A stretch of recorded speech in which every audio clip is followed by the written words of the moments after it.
آپ ادھر مندروں میں چلے جائیں ہندوؤں کے ایسے ایسے معجزات آپ کو سنائیں گے، آپ کو لگے گا ہمارے تو نہیں کچھ نہیں، یہ تو زیادہ آگے معجزات ہو رہے ہیں وہاں پر۔ اور کوئی اعتراض کرے تو کہو پیر صاحب کو اللہ نہیں تو کہا ہوا ہے، اللہ تو ہمیں ان کو دیکھ کے اللہ تو یاد آتا ہے، تو اللہ سے کیا تکلیف ہے؟ اللہ کا نام لیتے ہوئے کیا تکلیف ہوتی ہے؟ اس سے بھی زیادہ شرک لوگوں کے اندر پوشیدہ ہوتا ہے، اور بہت سارے معاملات میں کہتے ہیں اللہ ایک ہی، اللہ ایک ہی ہے، لیکن بہت سارے معاملات میں غیر اللہ کو اللہ کا شریک بنا رہے ہو۔ چونٹی نے ایک پتھر پر قدم رکھا ہو، کتنے اس کے فنگر پرنٹ بنے ہوں گے اس پر، ہے بھی چونٹی پتھر پر، اور اندھیری رات میں۔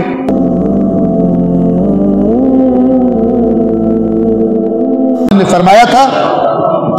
یہ روایت ہے جو وسائل الشیعہ میں موجود ہے، کہ شرک چونٹی کے اس نقش قدم سے بھی زیادہ پوشیدہ ہے جو سیاہ پتھر پر رات کی تاریکی میں لگ گیا ہو۔ چونٹی نے ایک پتھر پر قدم رکھا ہو، کتنے اس کے فنگر پرنٹ بنے ہوں گے اس پر، ہے بھی چونٹی پتھر پر اور اندھیری رات میں۔ اس سے بھی زیادہ شرک لوگوں کے اندر پوشیدہ ہو، اور بہت سارے معاملات میں کہتے ہیں اللہ ایک ہی، اللہ ایک ہی ہے، لیکن بہت سارے معاملات میں غیر اللہ کو اللہ کا شریک بنا رہے ہو۔ بعض اوقات اللہ کے نبیوں کو اللہ کا شریک بنا لیتے ہیں، جیسے حضرت عیسیٰ کے ساتھ کیا، ٹھیک ہے۔ بعض اوقات مقدس ہستیوں کو، بعض اوقات پیروں فقیروں کو، ٹھیک ہے، وہ جناب ہمیں تو پیر صاحب نے بچہ دیا ہے، نبی کہہ رہے ہیں کہ اللہ نے مجھ پہ احسان کیا، اللہ نے یہ کیا، یہ اللہ کس لیے کہہ رہا ہے؟ پوئم سنانے کے لیے،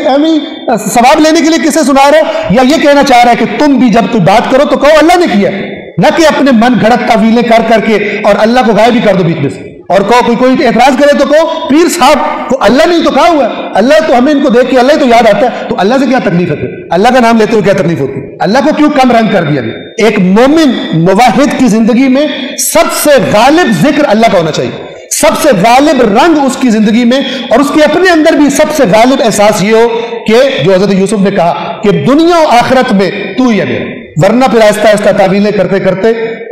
انسان یہاں تک آ جاتا ہے کہ بے جان چیزوں کو اپنے من گھڑت روایتیں بنا کر بے جان چیزوں کو سمجھتا ہے کہ پتہ نہیں اس کے اندر سے کیا تاثیر اور کرنٹ نکلے گا، اور پتہ نہیں یہ کر دے گا اور وہ ہو جائے گا، سارا کچھ اس کی وجہ سے ہو رہا ہے۔ آپ ادھر مندروں میں چلے جائیں ہندوؤں کے ایسے ایسے معجزات آپ کو سنائیں گے، آپ کو لگے گا ہمارے تو نہیں کچھ نہیں، یہ تو زیادہ آگے معجزات ہو رہے ہیں وہاں پر۔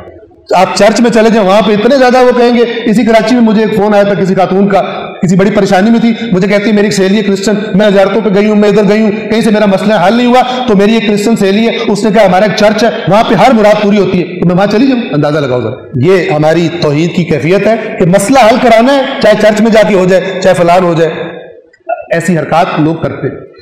تو اللہ کے نبی نے فرمایا کہ اس شرک اس چونٹی کے پاؤں سے، اس کے نقش قدم سے بھی زیادہ پوشیدہ موجود ہوتا ہے جو سیاہ پتھر پر رات کی تاریکی میں ثبت ہو گیا ہو۔